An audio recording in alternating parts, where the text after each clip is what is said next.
We have researched a few different countries, the USA and Australia for Western culture, India and Japan, and looked at how they are culturally different to compare the various aspects of doing business in these countries.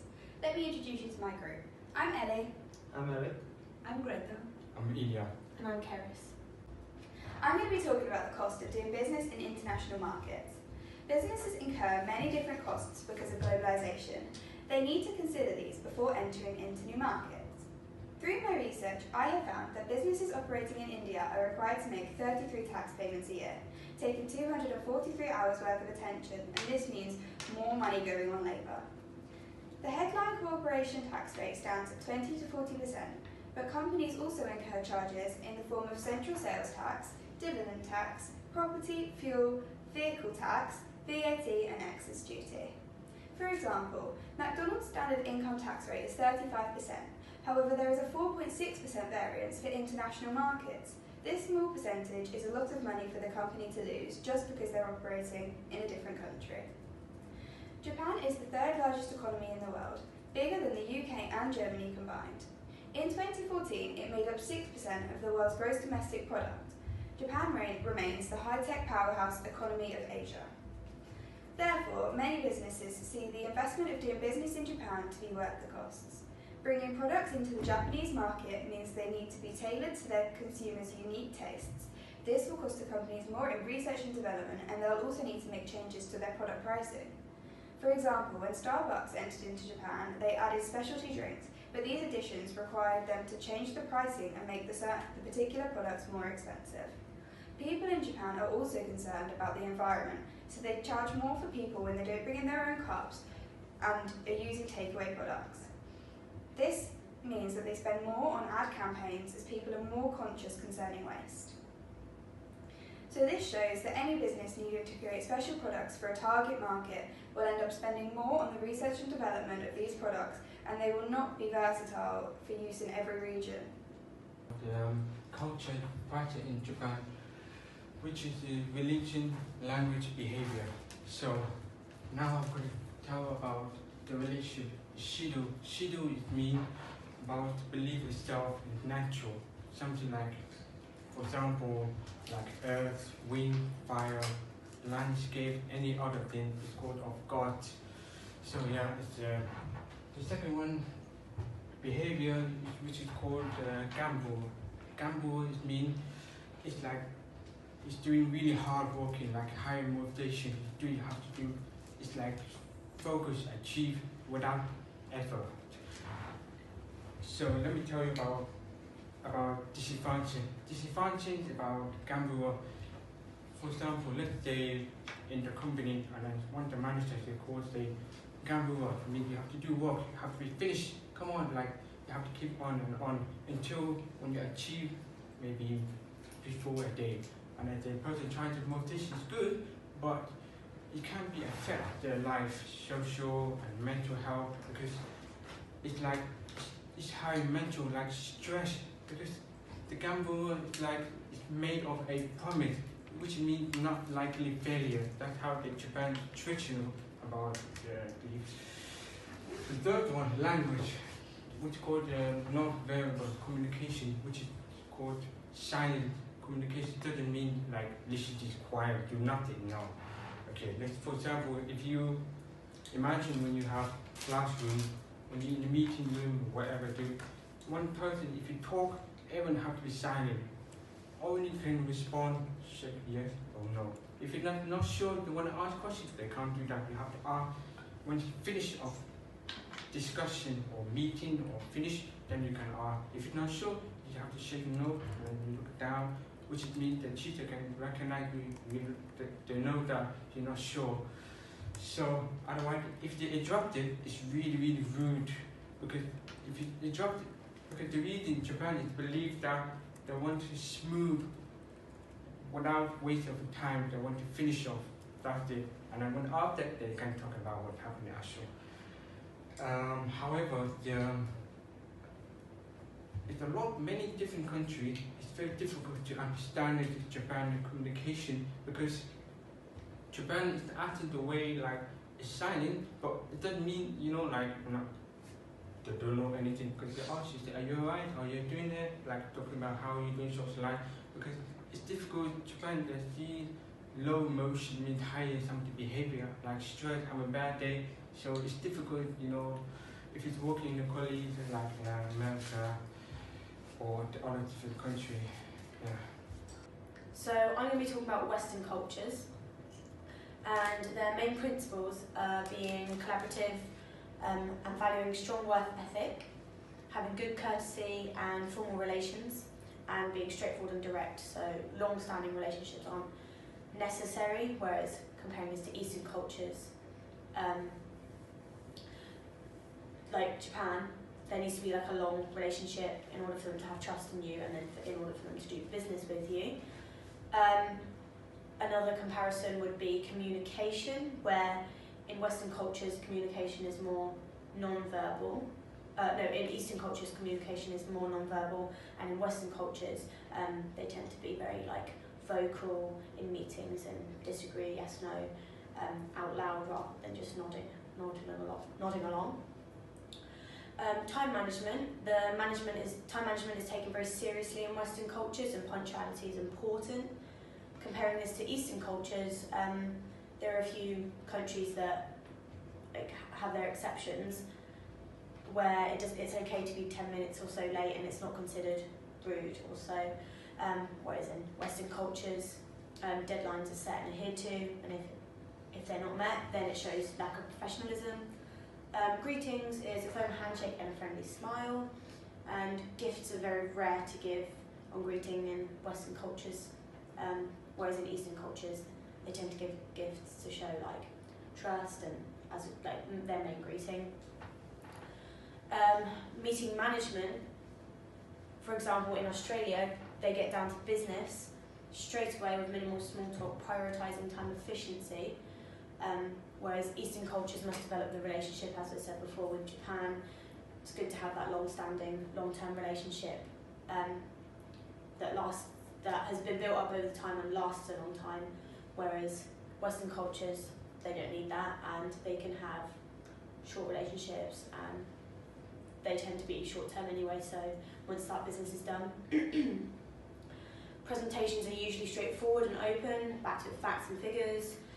Confrontation and pressure tactics should be avoided, instead going with a win-win negotiating style. However, Australians, as an example of Western culture, still aren't afraid to say no, and it's quite good to have that person that speaks out. And it's good to have a sense of humour, whereas in Eastern cultures it's very strict and they like to keep it very formal. As I said, Eastern cultures don't like confrontation that much and don't like disagreement. However, individual achievements are highly praised in Western cultures comparing to Eastern cultures, where the focus is on group work to show cooperation and showing that everyone can work together. In Western cultures there is a lot of privacy as well.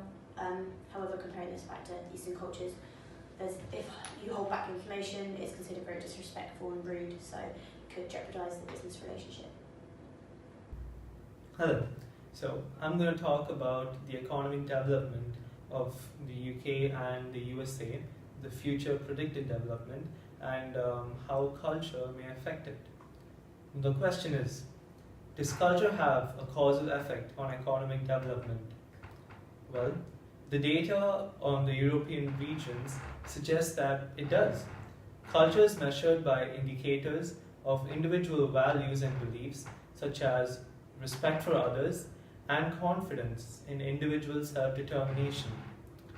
To isolate the exogenous variation in culture, we rely on two historical variables used as instruments: the literacy rate at the end of the 19th century and the political institutions in place over the past several centuries. So these two things really does predict the likely effect of culture on economic development. The political and social history of Europe provides a rich source of variation in these two variables at a regional level. The exogenous component of culture, due to history, is strongly correlated with current regional economic development after controlling for contemporaneous education, urbanization rates around 1850, and national ethics. Economic freedom, the ability of a society to conduct business in an unfettered manner without government intrusion, is the key determinant of an economic's significant role in shaping a nation's business environment. Now, if you look at the statistics of the UK and the USA and the predictions, here it goes. The Federal Reserve predicts that economic growth as measured by the GDP, which is the gross domestic product, will rise to 2.4% by 2019, which is very near. The federal budget to cut through to 2021, but that could be repelled under a Trump presidency. Trump promised to reduce the debt, but his policies may increase it by $5.6 trillion. So the uncertainty is high with Trump's administration and how he's going to handle things. With his impulsive decisions, it's very uncertain. Economic growth in the UK is projected to increase slightly in 2019. Now, all this is under the Brexit scenario, before slowing in 2020, on the assumption that there is a smooth exit from the European Union. Some Brexit-related uncertainties are there and will remain till there is clarity about future trade agreements. The fiscal impulse is expected to peak in 2019. The authorities should stand ready to respond further if the demand weakens significantly. The US debt in relation to the UK exceeded $21 trillion in 2018. It remained stable for a while after sequestration kicked in, which required a mandatory 10 as a result of Brexit. Economically, which is a suggestion, the preferred Brexit option should be to forge an agreement that will ensure the closest possible trading relationship with the European Union, so that there is a smooth transition from Britain's exit from the European Union.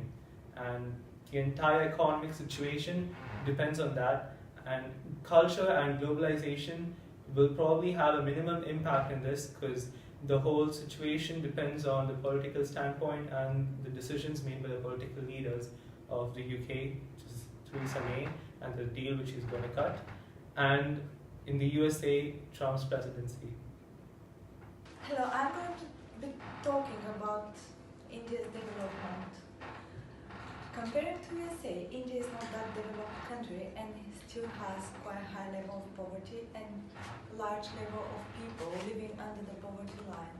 However, India is developing really fast last several decades and significantly fast since the Prime Minister Modi took the office in 2014.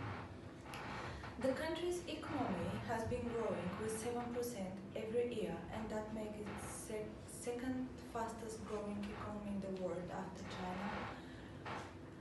According to Focus Economists, the experts' forecast is that India's economic growth is going to follow this tendency and keep growing, becoming one of the largest world economies in the world by 2050, reaching $5 trillion gross domestic product by then, as the current number is $2.848 trillion for 2018, comparing to USA, which is $19.3 trillion gross domestic product.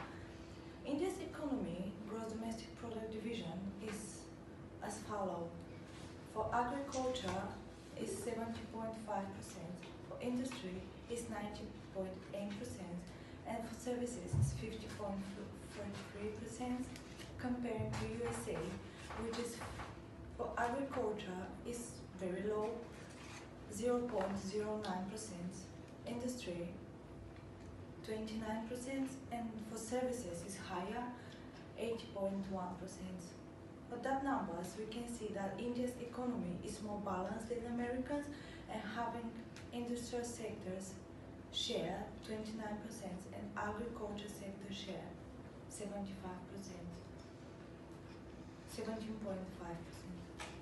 However, in order to keep growing and become developed country, India has to consider some improvement in their infrastructure.